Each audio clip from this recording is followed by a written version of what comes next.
사람이 자기 자신이 누구인지를 아는 것은 무엇보다 중요한 일입니다. 우리는 세상을 그냥 만나지 않습니다. 우리는 세상 속에서 내가 누구라는 지식을 가지고 세상을 만나고 대합니다. 자기 자신을 아는 지식이 세상을 만나는 창구의 역할을 하기 때문입니다. 그래서 누군가 나에 대해서 묻게 되면 그것에 대한 지식을 바탕으로 그 사람을 대하게 되는 것입니다.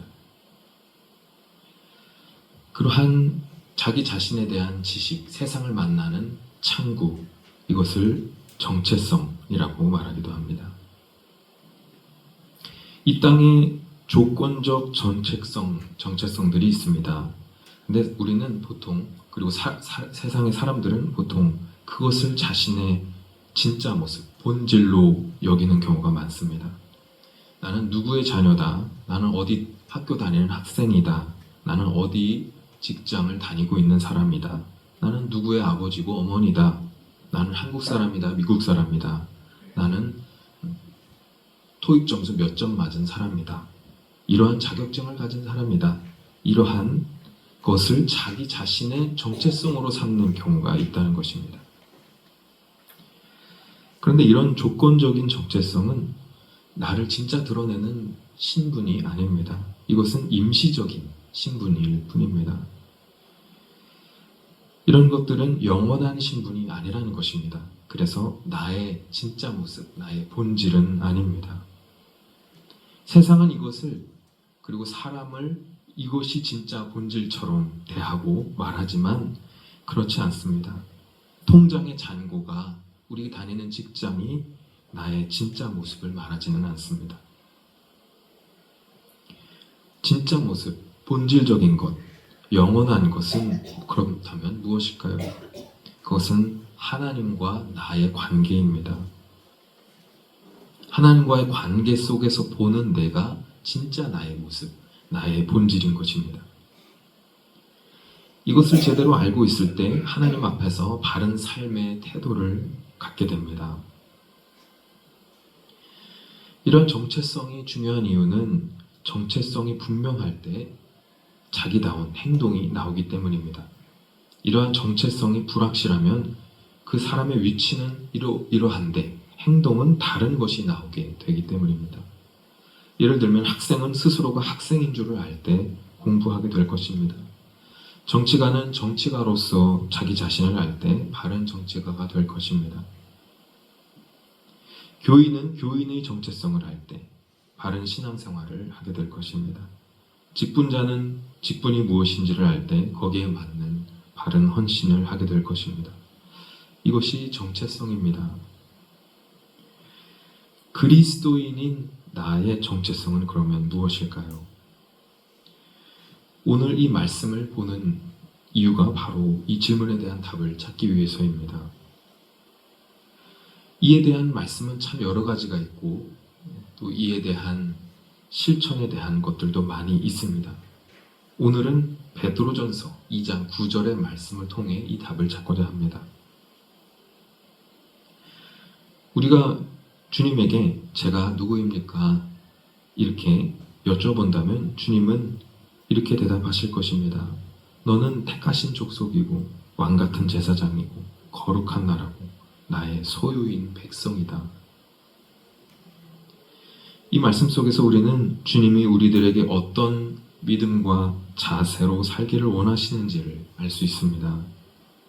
주님은 참으로 성도가 이런 확신과 자부심을 가지고 살 것을 말씀하고 계시는 것입니다. 그 첫 번째가 방금 말씀드린 택하신 족속입니다. 하나님은 우리를 택하신 족속이라고 말씀하십니다. 이 말씀은 우리가 예수 그리스도의 피로 깨끗이 씻어 구원받고 택함받은 백성이 되었다는 말씀입니다. 내가 하나님을 택한 것이 아니라 하나님이 나를 택해 주셨다는 것입니다. 요한복음 15장 16절 말씀입니다. 너희가 나를 택한 것이 아니요 내가 너희를 택하여 세웠나니 이는 너희로 가서 열매를 맺게 하고 또 너희 열매가 항상 있게 하여 내 이름으로 아버지께 무엇을 구하든지 다 받게 하려 함이라. 하나님께 선택된 민족과 혈통이라는 것은 구약에서 특히 두드러지는 말씀입니다. 그래서 택하신 족속이라는 의미는 구약 속에서는 보통 민족과 혈통을 강조하는 그러한 의미로서 많이 사용되었습니다. 이스라엘이라는 민족을 택하심, 그리고 구원의 그 흐름도 그 혈통을 통해서 이어지는 것을 강조하는 것이 바로 구약의 고백이었습니다. 그러나 신약에 오면서 하나님의 뜻이 거기 안에만 갇힌 것이 아니라는 것을 사람들이 깨닫고 다른 고백을 하기 시작했습니다. 바로 예수 그리스도의 보혈의 은혜를 믿는 모든 사람들이 그 주님의 택함의 영역 안에 들어온다는 것을 알게 되는 것입니다. 예수님의 은혜를 믿는 우리들이 택함을 받은 백성과 자녀가 되었다는 뜻이 된 것입니다. 바로 이것이 신약에 나오는 택하신 족속이라는 의미이며 또한 이것은 감리교회의 신앙 고백이기도 합니다. 하나님이 태초부터 버릴 자와 구원받을 자를 처음부터 택하셔서 그 사람들만 택하신 것이 아닌 예수님을 믿는 모든 사람들을 자녀로서 택해 주신다는 바로 그러한 의미, 바로 이것이 우리 감리교회의 신앙 고백입니다. 또한 이 택하신 족속이라는 말은 하나님이 그 은혜 안에서 나를 나로서 특별하게 보신다는 의미로서 해석되기도 합니다. 하나님이 나를 택하여 주셨다는 것은 그렇게 나를 특별하게 보아주신다는 의미로 해석되기도 합니다. 왜냐하면 나는 공장에서 찍어낸 존재가 아니라 하나님이 은혜로 사랑으로 지으시고 나를 인도하시는 존재이기 때문입니다. 거리에 수많은 사람들, 마트와 백화점에 붐비는 사람들 속에서도 하나님은 나를 샛별같이 보고 계시며 눈동자같이 보호하시며 특별한 존재로서 보고 계시다는 말씀입니다. 그러므로 내가 하나님이 택하신 족속이다 라는 믿음을 가지시기 바랍니다. 하나님의 은혜를 믿고 자부심을 가지시기 바랍니다. 택하신 족속이란 바로 너는 특별한 존재다 라는 말씀입니다. 바로 이것은 자녀를 보는 부모의 마음입니다. 우리는 수많은 청년들이나 혹은 어린이들을 볼 때 귀하게 보게 됩니다. 그러나 내 자녀를 볼 때는 그를 조금 더 특별하게 보게 됩니다. 바로 이 마음이 하나님이 우리를 보시는 마음이라는 것이죠. 자녀를 보듯이 나를 특별하게 보는 마음, 바로 그것이 나를 택하신 족속으로 대하는 주님의 마음입니다. 하나님은 두 번째로 우리를 왕같은 제사장이라고 말씀하셨습니다. 하나님은 우리를 단순히 어린아이처럼 그냥 자녀처럼 보시지 않습니다. 하나님이 나를 특별하게 보신다는 것은 나를 왕처럼 존귀하게 여기신다는 뜻이기도 합니다. 왕같은 제사장, 무슨 뜻입니까? 왕은 최고의 위치에 있는 사람입니다. 왕은 존귀한 자 중에 존귀한 자입니다. 그러므로 이 말씀은 하나님께서 나를 매우 존귀하게 여기신다는 말씀입니다. 왕같은 존재로서 존귀히 여기시는 하나님, 그것이 바로 이 말씀을 통해 우리가 보게 되는 하나님입니다. 외모나 능력이나 지위로 우리를 보지 않으시고 우리의 믿음을 보시고 나를 존귀한 자로 세우신다는 말씀입니다. 내가 선한 능력이나 뛰어난 능력을 갖고 있지 않아도 나를 왕같은 존재로 귀중히 보신다는 말씀입니다. 세상에서는 왕을 어떤 혈통을 가진 사람 혹은 능력을 가진 사람을 왕으로서 봅니다. 그러나 우리는 그러한 존재가 아님에도 불구하고 그러한 능력, 뛰어난 능력, 선한 능력이 있지 않음에도 불구하고 하나님이 그렇게 여겨주신다는 것입니다. 정말 나를 그렇게 보신다는 말씀입니까? 나는 믿음도 시원치 않고 가진 것도 별로 없는데, 나는 성경의 지식도 많지 않은데, 나는 세상에 어떤 특별한 지위를 가진 존재가 아닌데, 그냥 흔하디 흔한 사람 중에 한 사람일 뿐인데, 그런데도 나를 그렇게 왕처럼 귀하게 여겨주신다는 말입니까? 이 모든 물음에 대한 답은 예스입니다. 로마서 2장 10절에서 11절 말씀입니다. 너희 하나님 여호와는 신 가운데 신이시며 주 가운데 주시오 크고 능하시며 두려우신 하나님이시라. 사람을 외모로 보지 아니하시며. 죄송합니다. 신명기 10장 17절 말씀이었습니다. 신명기 10장 17절. 로마서 2장 10절에서 11절은 이렇습니다. 선을 행하는 각 사람에게는 영광과 존귀와 평강이 있으리니 먼저는 유대인에게요 그리고 헬라인에게라. 이는 하나님께서 외모로 사람을 취하지 아니하심이라. 신명기 10장 17절 말씀과 로마서 2장 10절에서 11절 말씀에서 공통되는 교훈이 있죠. 하나님은 우리를 외모로 보지 않으신다. 겉으로 드러난 조건으로 우리를 판단하거나 대우하지 않으신다라는 말씀입니다. 하나님이 우리의 외적인 조건이 아닌 은혜를 통해 우리를 존귀하게 여겨주신다는 말씀입니다. 이 사랑과 은혜의 하나님을 더욱 굳게 믿는 우리가 되기를 소망합니다. 그런데 하나님이 우리를 이렇게 존귀히 세우신 것은 우리가 자랑하게 함이 아니라 왕같은 제사장으로서 쓰시기 위함입니다. 제사장은 제사를 주관하는 사람이고 하나님과 사람을 화목케 하는 임무를 띈 사람입니다. 죄를 지은 사람들을 하나님께 사함받게 하고 상처받은 사람들을 위로하며 하나님의 말씀을 전하는 그 중간에 있는 자가 구약의 제사장이었습니다. 그래서 제사장은 믿음의 인도자 같은 위치에 있는 사람들이었습니다. 그런데 하나님께서 우리를 그렇게 불러주십니다. 하나님께서 우리를 제사장으로 세워주셨기 때문입니다. 우리의 제사장은 예수님이십니다.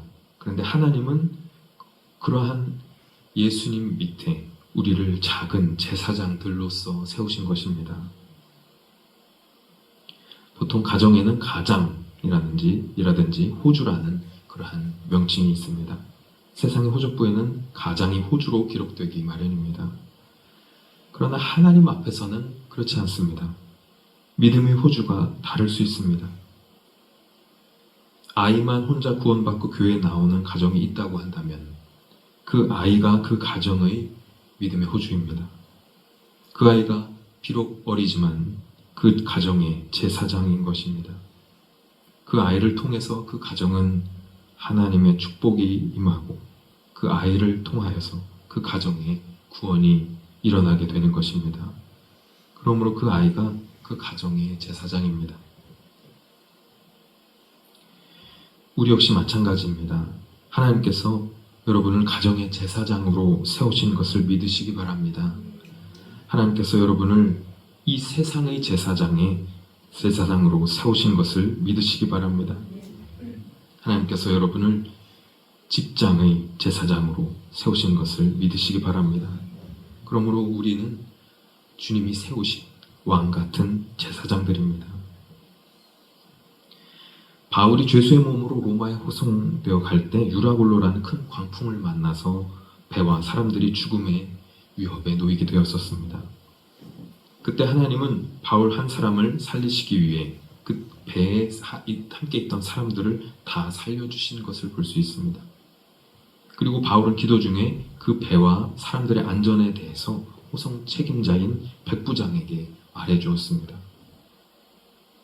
그 후로 그 배와 사람들은 바울을 중심으로 움직여갔습니다. 바울은 그 배에 VIP로 있는 사람이 아니었습니다. 바울은 죄수로서 그 배에 있는 존재였지만 그럼에도 불구하고 죄수의 몸으로 그 자리에 있음에도 불구하고 실제로는 그 배와 사람들의 생명을 인도하는 제사장 역할을 했던 것입니다. 우리가 바로 그러한 존재로서 하나님이 세우신 제사장으로서 각자의 삶에 보내진 것입니다.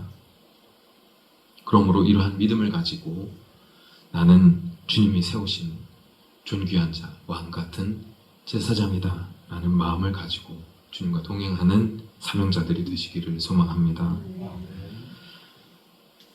세 번째로 하나님은 우리를 거룩한 나라라고 말씀하셨습니다.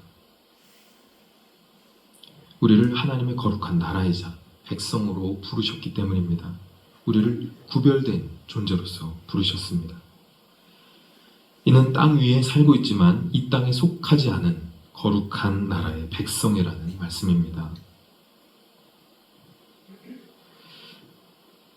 우리가 예수님을 통해 거룩해졌다고 칭해 주셨기 때문에 우리를 거룩한 나라라고 부르십니다.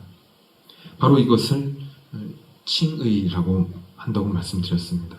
우리가 정말 거룩해서 거룩함을 획득하여서 우리의 능력으로 거룩해졌기 때문에 거룩한 나라라고 하시는 것이 아니라 예수님을 믿는 믿음을 통해 거룩하다고 칭해진 것입니다. 그렇기에 거룩한 나라로서 우리는 살기 시작해야 하는 것이죠. 그래서 이 거룩한 나라다라고 말씀하시는 그 말씀 속에는 우리가 거룩한 존재로서 온전한 거룩함을 향해 나아가야 할 존재다라는 뜻을 함께 가지고 있는 말씀입니다. 정말 그렇게 예수님을 닮아 거룩해져 가는 것, 이것이 바로 성화입니다. 레위기 11장 45절입니다. 내가 거룩하니 너희도 거룩할지어다.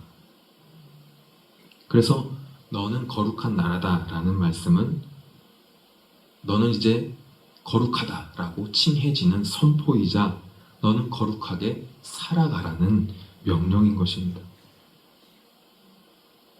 그래서 이 말씀을 붙들고 날마다 주님의 거룩한 나라로서 살아가는 우리가 되기를 소망합니다.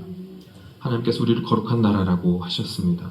내가 지금은 이 땅 위에 살고 있지만 그러나 하나님의 지배를 받는 하나님의 거룩한 백성이라는 말씀입니다. 너는 세상에 살고 있지만 하늘의 백성이요 하나님의 백성이라는 말씀입니다. 이 말씀을 붙들고 이에 대한 믿음과 순종의 자세를 가지고 꿋꿋한 믿음으로 세상을 이기며 거룩한 존재로서 살아가는 우리가 되기를 소망합니다. 마지막 네 번째로 하나님은 우리에게 나의 소유된 백성이다 이렇게 말씀하셨습니다. 소유라고 하는 말은 보통 요즘 시대에는 물건을 말할 때 얘기하죠. 그리고 사람을 소유한다라고 할 때는 보통은 과거에 사람을 사고 팔던 그런 시대, 노예같이 그런 사람을 대할 때 쓰던 단어였습니다. 그래서 누군가에게 소유된다 이런 말은 긍정적인 의미로 쓰일 때가 별로 없었습니다.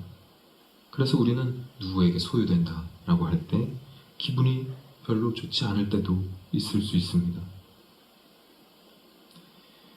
내가 누군가에게 얽매여서 억압을 당할 것 같은 그러한 뉘앙스를 주는 단어이기 때문입니다. 그러나 여기서 사용된 소유는 그러한 억압의 의미가 아닙니다. 이 소유는 사랑을 전제로 하는 단어입니다. 그래서 주님이 주시는 사랑으로서 우리를 소유하신다는 이 의미는 상대방의 소유가 되어주는 것, 바로 자발적인 소유됨, 기쁨의 소유됨입니다. 사랑은 서로 포로가 되는 것이다 라는 그런 은유적인 표현들이 있죠. 진정한 사랑은 서로가 서로에게 포로가 되는 것입니다. 서로가 서로에게 소유가 되어주는 것입니다. 우리 보통 연인과 부부 사이에 그러한 표현을 쓰게 됩니다. 그런데 이것은 하나님과 나와의 관계에서도 비슷하게 적용이 될 수 있습니다.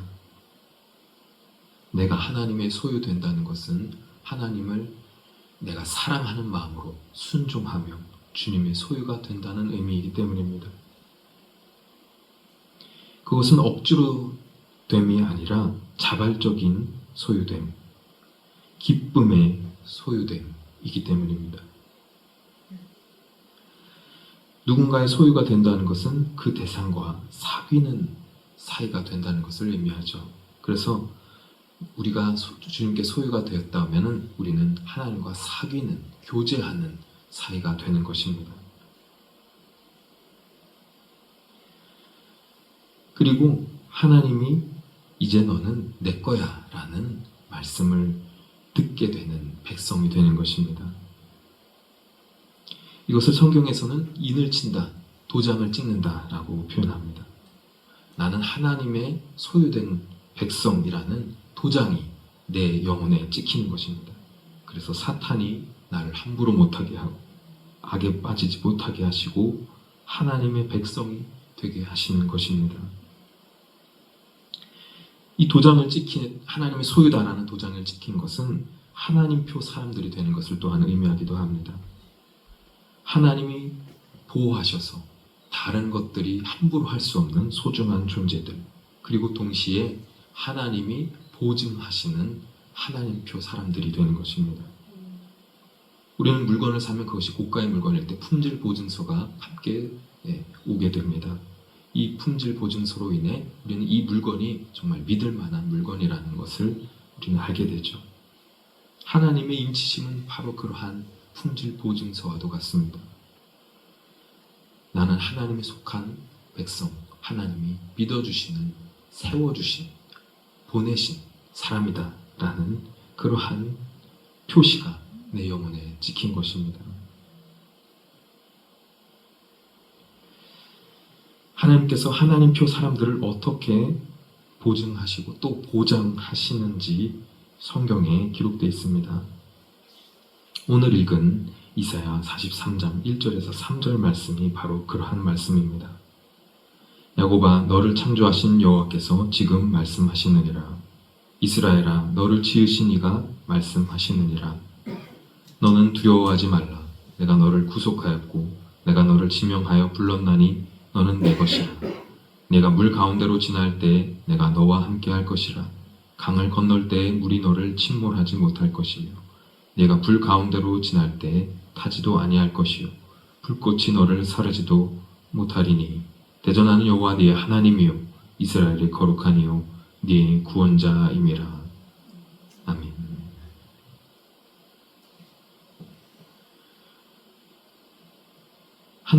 나는 하나님이 지명하여 부르신 하나님의 소유된 백성이라는 것입니다.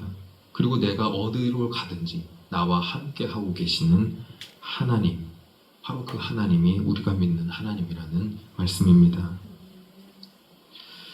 바로 이것이 우리의 본질입니다. 하나님이 소유한 백성이다. 세상은 우리를 그렇게 보지 않습니다. 세상은 나를 아까 앞서 말씀드린 임시적 신분으로서 나를 판단하죠. 그래서 내가 몇 점짜리 사람인지, 연봉이 얼마인 사람인지, 어떤 직장에 다니는, 또 어떤 성과를 내는 사람인지에 대해서 보고 그것이 내 진짜 본질인 것처럼 대합니다. 이 세상의 목소리에 속지 마시기 바랍니다. 세상은 나를 그렇게 임시적인 신분만을 보고 나를 판단하고 거기서 붙여준 가격표를 보고 나를 대합니다. 그러나 하나님은 나를 자녀로서 특별하고 존귀하게 보십니다. 그리고 나를 하나님 나라의 제사장으로서 세우시고 사용하십니다. 하나님은 우리와 함께 하시면서 우리와 교제하시는 분이시고 또 우리를 지키시는 분이십니다. 이러한 하나님을 믿고 하나님과 교제하며 거룩하고 또 주님 주신 그 행복 아래 기쁘게 살아가는 우리가 되기를 소망합니다. 하나님이 우리를 특별한 존재로 부르셨습니다. 여러분이 왕같은 제사장임을 믿으시기 바랍니다. 거룩한 백성임을 믿으시기 바랍니다. 하나님이 보장하시는 하나님의 자녀임을 확신하시기 바랍니다. 그것은 하나님의 아름다운 덕을 세상에 전하기 위해, 우리를 보내시기 위해 그렇게 하신 것입니다. 그러므로 우리 모두 이 믿음의 확신과 자긍심으로 기쁘게 헌신하며 사는 거룩한 하나님의 백성들이 되시기를 주님의 이름으로 축원합니다.